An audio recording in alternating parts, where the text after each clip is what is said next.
السلام علیکم، میں ہوں سائرہ مسعود اور آپ دیکھ رہے ہیں سلیم بخاری شو۔ گزشتہ چند دنوں سے بانی تحریک انصاف کی صحت اور سلامتی کے حوالے سے بہت سی افواہیں جو ہے وہ گردش کر رہی تھی، جس کے پیش نظر ان کی بہن آج عظمیٰ خان کی ان سے ملاقات کروائی گئی ہے اور عظمیٰ خان نے اڈیالہ جیل سے باہر آ کر بتایا ہے کہ بانی بالکل ٹھیک ٹھاک ہے، مکمل طور پر صحت یاب ہے۔ تو پھر کیا یہ سارا تحریک انصاف کا بیانیہ محض من گھڑت اور جھوٹا تھا؟ لیکن اس جھوٹے بیانیے نے پاکستان کی عالمی ساکھ کو اور خود تحریک انصاف کی سیاست کو کس حد تک ڈیمیج کیا ہے، اور اس ساری سچویشن میں حکومتی پالیسیز کس حد تک عقل مندانہ تھی، اس پر سلیم بخاری صاحب کا تجزیہ لیں گے۔ In the second segment of this program ہم بات کریں گے ہر فورم پر پاکستان کا دہشت گردی کو لے کر پاکستان کے موقف کی تائید کی جا رہی ہے۔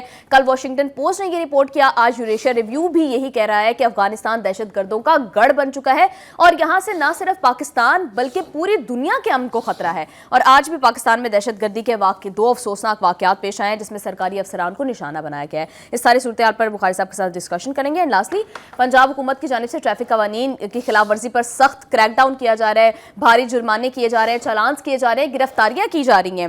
اتنے بھاری چالانز کیے جانا حکومت کی پالیسیز کس حد تک ٹریفک کو ریگولیٹ کرنے میں کارآمد ثابت ہوں گی، اس سب پر بات کرنے کے لیے بڑھتے ہیں سلیم بخاری صاحب کی جانب۔ السلام علیکم بخاری صاحب۔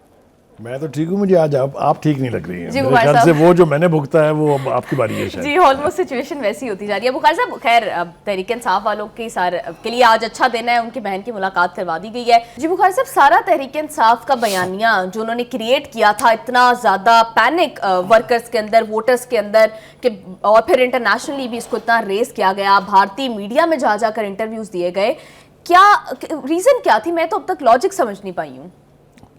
دیکھیے آپ بالکل ٹھیک کہہ رہی ہیں، کسی کی سمجھ میں نہیں آتی۔ کچھ لوگوں نے تو بلکہ یہاں تک بھی کہا، میں دیکھ رہا تھا سوشل میڈیا کے اوپر کامنٹس، کہ ایسے لگتا ہے جیسے پی ٹی آئی کے لوگ جو ہیں خود اپنے بانی کو مارنا چاہتے ہیں، اس لیے کہ جس طریقے سے انہوں نے اس کو نیشنل اور انٹرنیشنل لیول کے اوپر گایا ہے، جس طریقے سے شد و مد کے ساتھ انہوں نے ثابت کرنے کی کوشش کی کہ ان کے ساتھ کچھ نہ کچھ ہو گیا ہے اور کچھ نہ کچھ ایسا عجیب ہو گیا جس میں ان کی جان بھی چلی گئی۔ یہ ہم نے نہیں کہا، نہ یہ میڈیا نے اڑائی ہے خبر، نہ یہ سوشل میڈیا نے اڑائی ہے خبر، خود پی ٹی آئی کے لوگوں نے، ان کی قیادت نے بھی۔ مجھے تو سمجھ میں آتی وزڈم کیا ہے ان کے ہاں۔ آپ تصور کیجئے کہ عمران خان کے قد و قامت کا شخص کیا اس طریقے سے جیلوں کے اندر ہلاکت کا موضوع، یعنی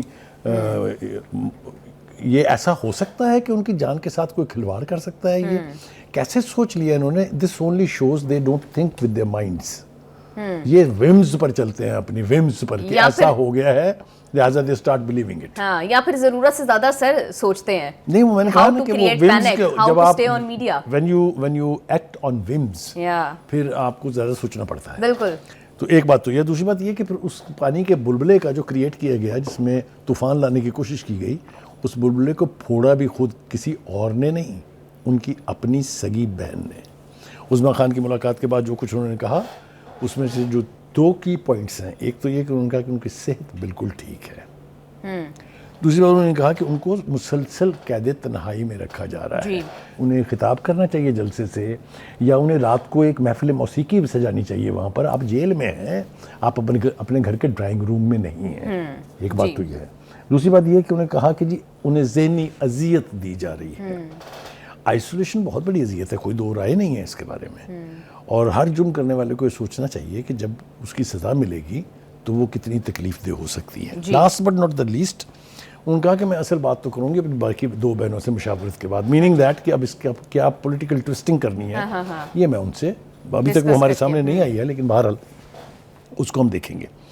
دوسری بات یہ ہے کہ مجھے یہ سمجھ میں نہیں آئی کہ مودی کا جو یار ہے، غدار ہے، کنارہ لگانے والے، خود انڈین چینل کے پاس کیسے ان کی بہنہ ایکسکلوسیو انٹرویو دینے پہنچ گئیں، اور جو گفتگو انہوں نے کی ہے، اگر اس گفتگو کے کانٹینٹ پر پکڑ کی جائے تو بہنہ کو بھی جیل میں ہونا پڑے گا، اس لیے کہ وہاں کیا کہہ رہی ہیں۔ بالکل۔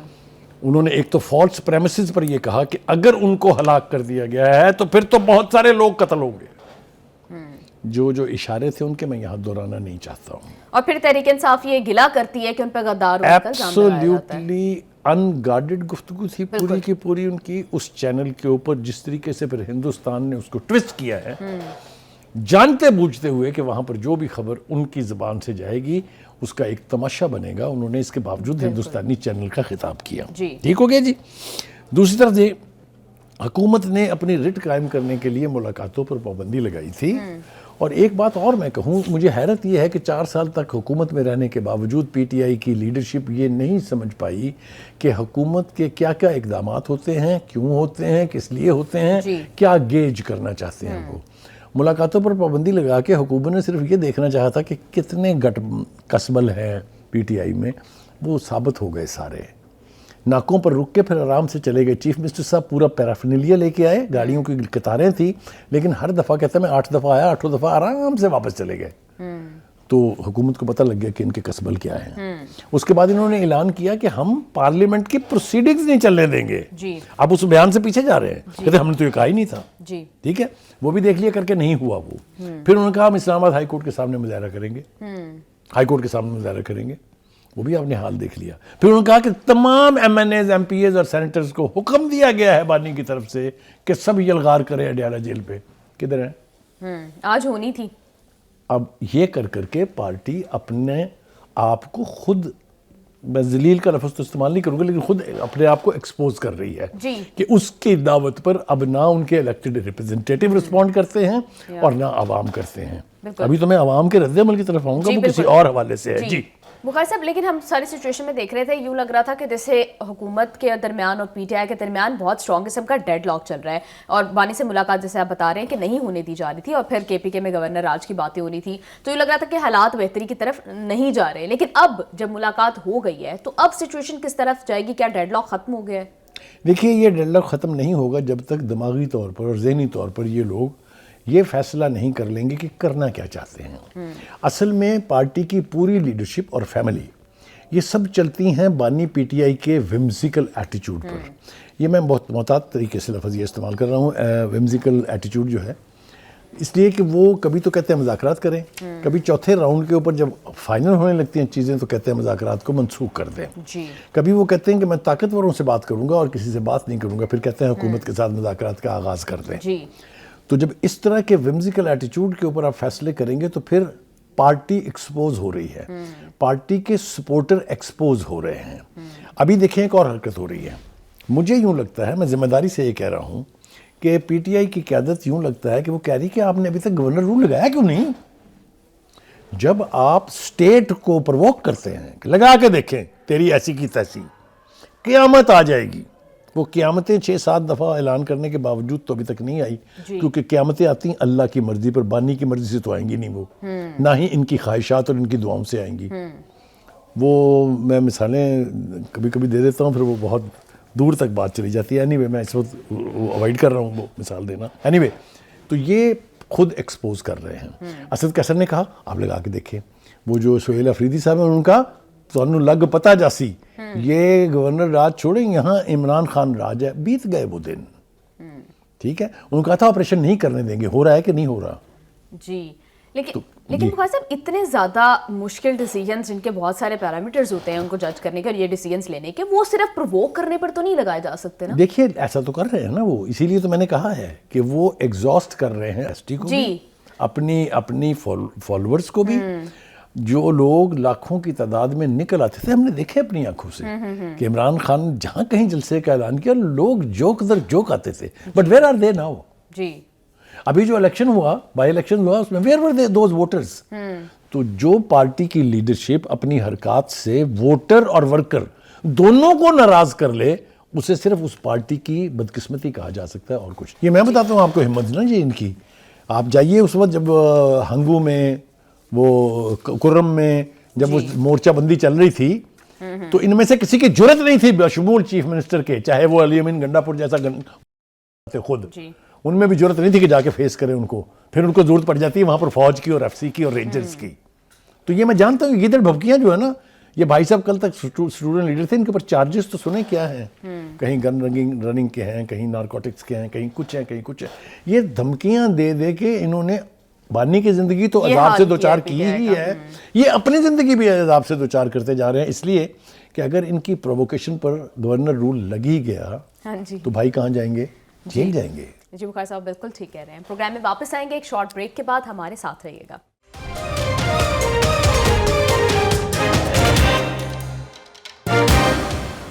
Welcome back to the show.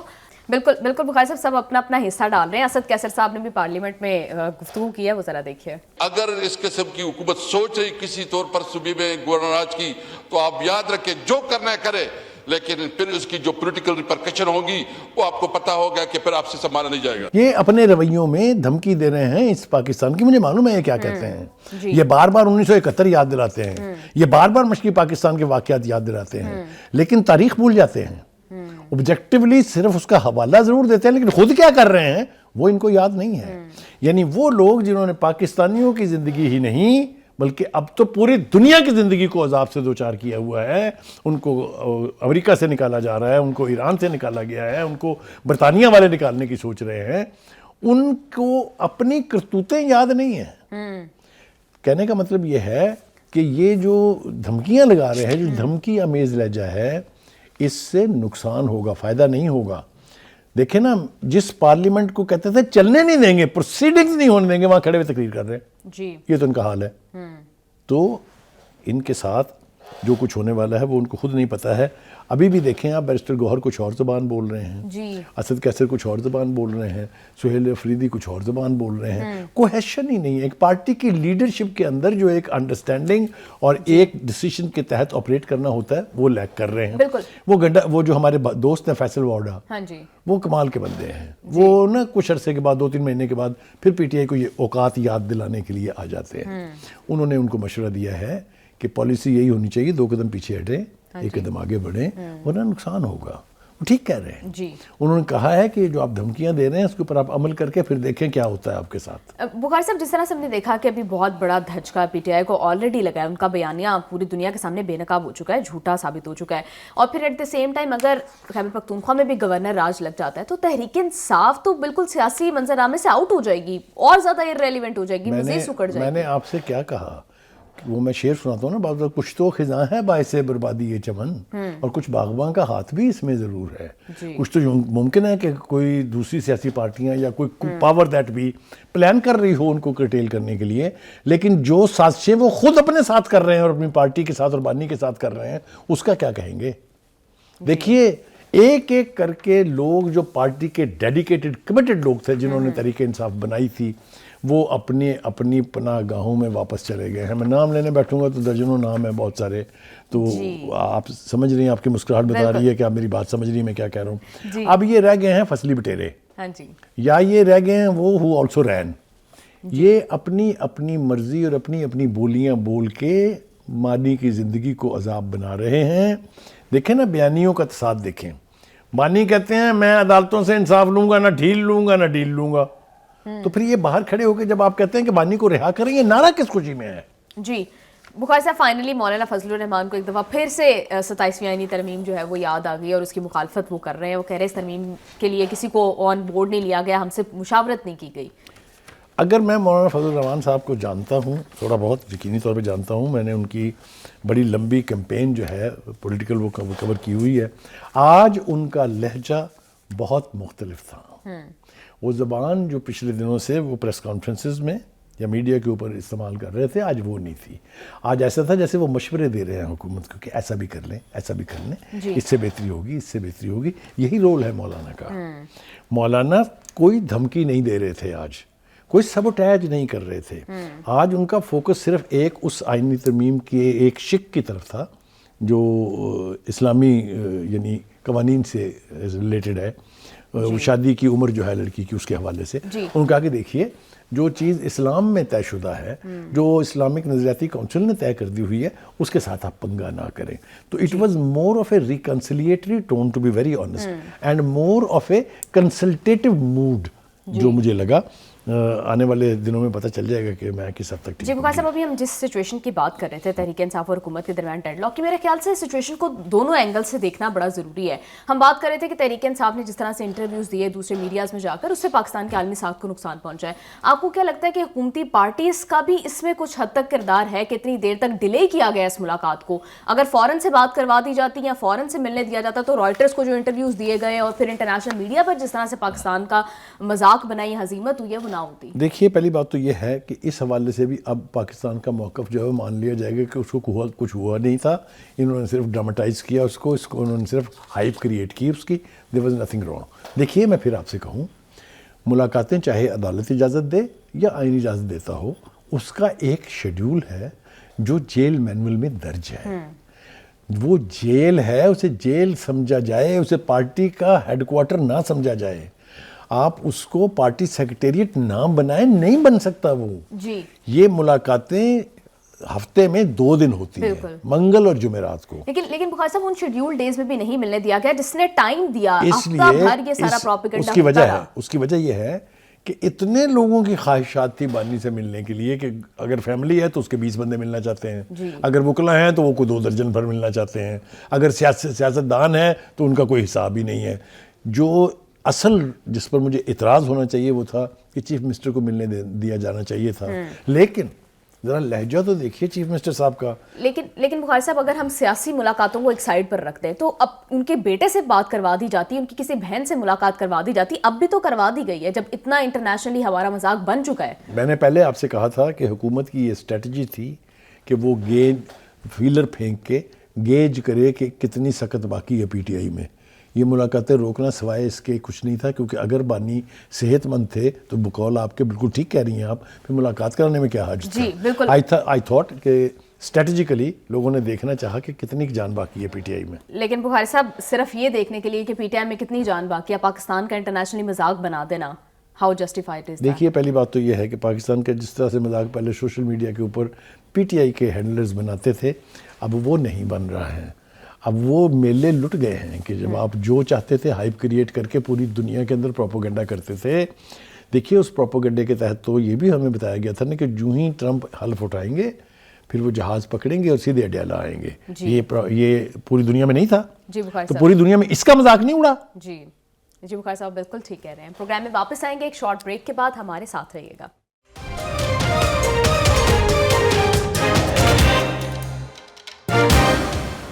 Welcome back to the شو.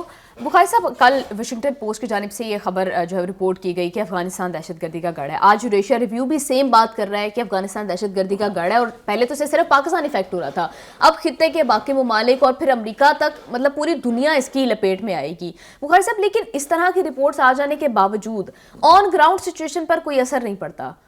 کیا ایسا ہو کہ آن گراؤنڈ سچویشن پر اثر پڑے اور افغان گورنمنٹ جو ہے اس کو اتنا پریشرائز کیا جائے کہ وہ ان کی سرپرستی ختم کرتے؟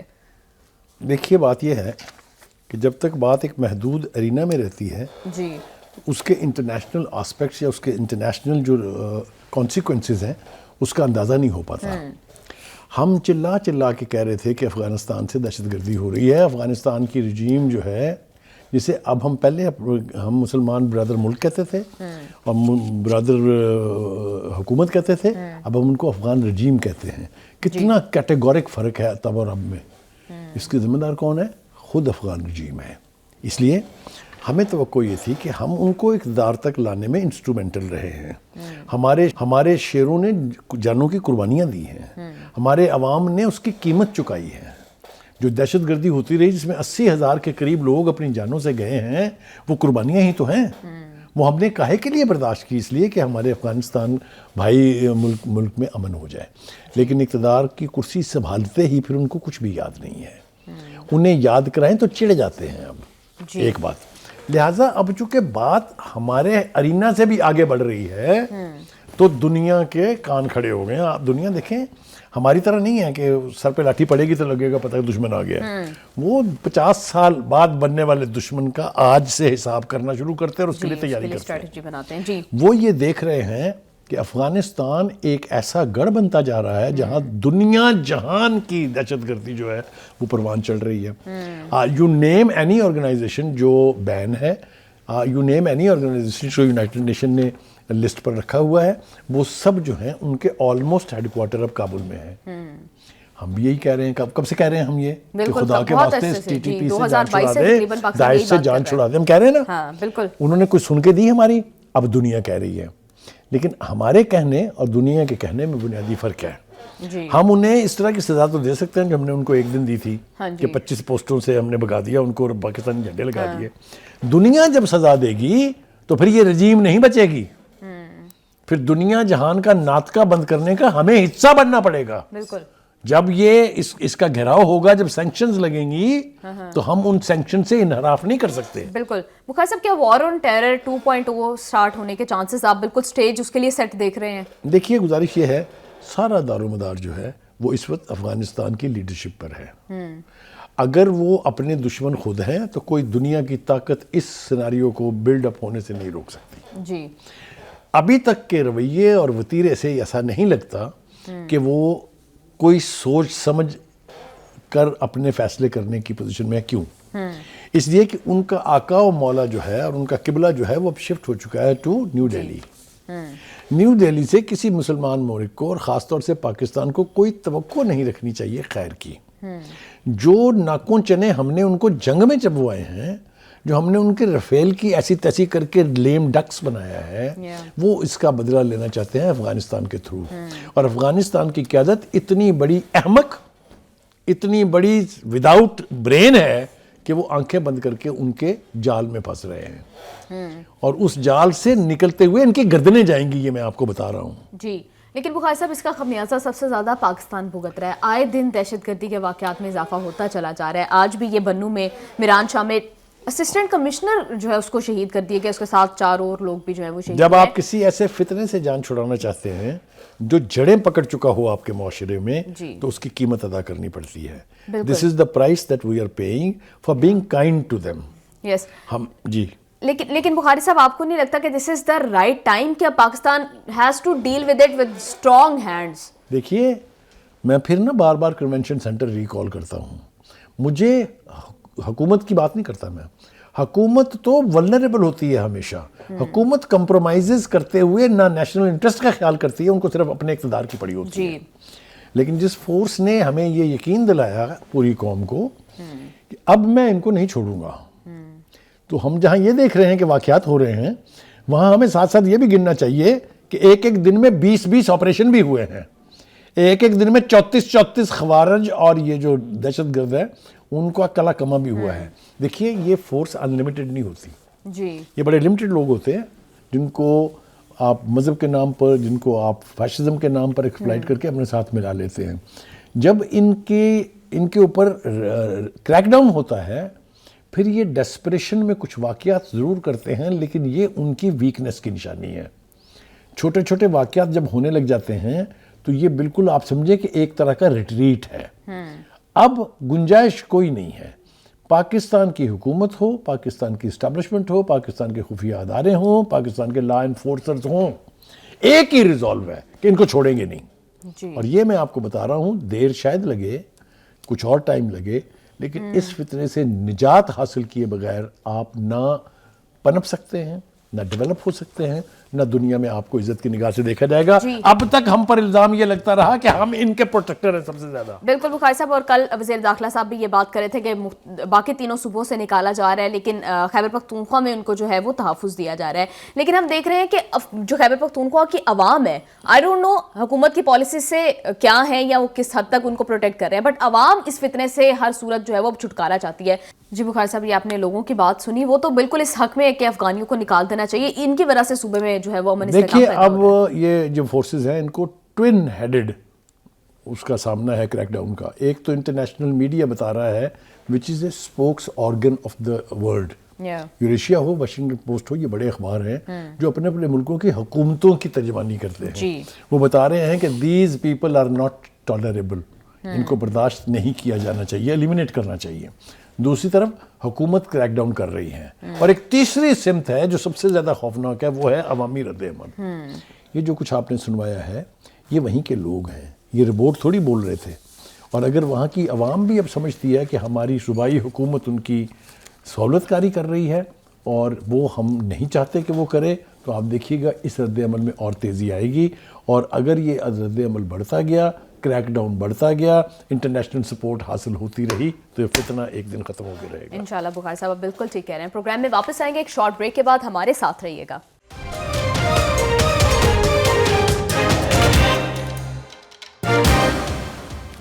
ویلکم بیک ٹو دا شو. بخاری صاحب, پنجاب گورنمنٹ جو ہے وہ بہت زیادہ اقدامات کر رہی ہے ٹریفک قوانین کی خلاف ورزی کے اگینسٹ. ایک کریک ڈاؤن چل رہا ہے پورے پنجاب کے اندر, بہت زیادہ بھاری تعداد میں جو ہے وہ چلانس کیے جا رہے ہیں, بہت زیادہ اماؤنٹ ہے ان چلانس کی, گرفتاری تک کی جا رہی ہے. آپ کو کیا لگتا ہے کہ ان سارے جو پالیسی ہے یا یہ سارے اقدامات کر کے واقعی ٹریفک کو ریگولیٹ کر لیا جائے گا اور یہ درست طریقہ ہے؟ دیکھیے, میں کہتے ہیں نا کہ چیز جو ہے وہ ثبوت کے ساتھ دیکھنی چاہیے. جب anti encroachment plan Maryam Nawaz نے انفولڈ کیا تھا تو کوئی مان سکتا تھا کہ لاہور میں انکروچمنٹ صاف ہو سکتی ہے؟ جی, اس نے کر کے دکھایا. ستھرا پنجاب, اس نے کہا تھا اب ہوا نہیں مکمل طور پہ, لیکن جس رفتار سے کام جاری ہے پنجاب کی اور شہروں کی, گاؤں کی لکس وہ نہیں ہے جو پہلے ہوتی تھی, جہاں کوڑوں کے انبار لگے رہتے تھے, کوئی ہٹانے والا نہیں ہوتا تھا. اسی طرح سے ٹریفک کا مسئلہ, یہ 3 بڑے مسئلے ہیں پنجاب کے: انکروچمنٹ, صفائی اور ٹریفک. اسموک بھی بخاری صاحب کافی بہتر ہے. اچھا, اس کو بھی کیا انہوں نے, پچھلے سالوں کے مقابلے میں بہتر ہے. دیکھیں, کوئی کمپین جب آپ شروع کرتے ہیں تو پہلے ہی دن یا پہلے ہی سال میں اس کے نتائج 100% نہیں ملتے ہیں. اسی طرح سے اب ہیلمٹ, یہ جو اس میں جو 2-3 بنیادی باتیں, ایک ہیلمٹ ہے, دوسرا ٹریفک قوانین کی وائلیشن ہے. جی, پہلی بات تو یہ ہے کہ جب اس قسم کا کریک ڈاؤن استعمال کرنا ہو تو پھر وارننگز اور ڈیڈ لائن ضرور دی جانی چاہیے پہلے سے. جی, کیونکہ یہ جو دعویٰ کر رہے ہیں کہ جی ہم نے 63,900 چلان کیے ہیں جس سے 80 ملین روپیہ پنجاب گورنمنٹ نے کمایا ہے, آئی ڈونٹ تھنک یہ کوئی بڑی تعریف والی بات ہے. بالکل بخاری صاحب, یہ تو ایسا لگ رہا ہے کہ حکومتی خزانے بھرنے کا طریقہ ہے. مطلب یہ ایسا نہیں ہونا چاہیے, اپروچ غلط ہے. دوسری بات یہ, کل میرا ڈرائیور, اس کو انہوں نے پکڑا کہ جی انہوں نے آپ نے یہ 1 وے کی ٹریفک کی وائلیشن کی, کوئی رش بہت تھا, ٹریفک جام تھا, اس کو 7,000 روپے ادا کر کے اس کی جان چھٹی ہے. آپ نے پرچہ دے دیا اس کے خلاف, پھر جا کے آپ نے اس کو جرمانہ بھی کر دیا, اینڈ ایوری تھنگ. یہ بہت نیگیٹو ریئیکشن جنریٹ کرے گا حکومت کے خلاف. آپ ضرور امپلیمنٹ کریں, ہونی چاہیے. ٹریفک وائلیشنز آر ان ایکسیپٹیبل. جی, لوگوں کی جانیں جا رہی ہیں, ایکسیڈنٹس ہو رہے ہیں, جوان بچے مر رہے ہیں, ہیلمٹ نہیں پہنتے ہیں, سر ٹکراتا ہے, موت واقع ہو جاتی ہے, بچا جا سکتا ہے اس سے. جی, تو اس کو ذرا سافٹ انڈکشن اگر کرتے, لوگوں کو پہلے ایجوکیٹ کرتے. اب ایجوکیٹ ساتھ ساتھ کیا جا رہا, ساتھ ساتھ انسدادی کارروائی ہو رہی ہے, تو لوگوں کی چیخیں نکل رہی ہیں. بالکل, لوگوں میں بخاری صاحب بہت زیادہ فرسٹریشن ہے اس حوالے سے. جس طرح سے مطلب کوئی رکشے والا ہے, کوئی بائک والا ہے, غریب عوام ہے, اتنی ان کی کمائی نہیں ہے بخاری صاحب جتنے زیادہ چلانز آ رہے ہیں. بالکل آپ نے ٹھیک کہا ہے. میں نے کہا ہے نا کہ مریم کا یہ کہنا ہے کہ ہر چیز باقی کی تو ٹھیک ہو چکی ہے, ٹریفک کو بھی ٹھیک کرنا ہے, بالکل ہونی چاہیے ٹریفک, اس سے اختلاف نہیں ہے کسی کو. جی, لیکن جتنا اسٹرانگ کریک ڈاؤن ہے, جتنے بڑے بڑے بھاری جرمانے ہو رہے ہیں, اس سے ریئیکشن آئے گا. کوئی اچھا کام جو ہے اسے کرنے کے لیے ضروری نہیں ہے کہ عوام کی چیخیں نکلوائی جائیں. میرا خیال یہ ہے کہ لوگوں کو میڈیا کے ذریعے, لوگوں کو بل بورڈ کے ذریعے ایجوکیٹ کرنا چاہیے کہ ٹریفک رولز کی پابندی ان کی اپنی زندگی کی ضمانت ہے. بالکل, جہاں دوسروں کی زندگی کی ضمانت ہے, آپ کی اپنی زندگی کی بھی ضمانت ہے. اور اگر یہ اپروچ جو ہے اپنائی جائے تو میرا نہیں خیال کہ اس کمپین کو پذیرائی نہیں ملے گی. جی, مریم پہلے ثابت کر چکی ہیں کہ جو کمپین وہ لانچ کرتی ہیں اس کے نتائج نکلتے ہیں. ہم توقع کر رہے ہیں کہ لوگوں کی یعنی تکلیفات کا, مشکلات کا احساس کرتے ہوئے اگر اس کے اوپر عمل درآمد جاری رہے تو بہتر نتائج آئیں گے. جی بخاری صاحب, بہت امپورٹنٹ بات کیا آپ نے. Thank you so much for your analysis. Programme کا ٹائم ہو گیا ختم. سی یو آل ٹمورو. اللہ حافظ.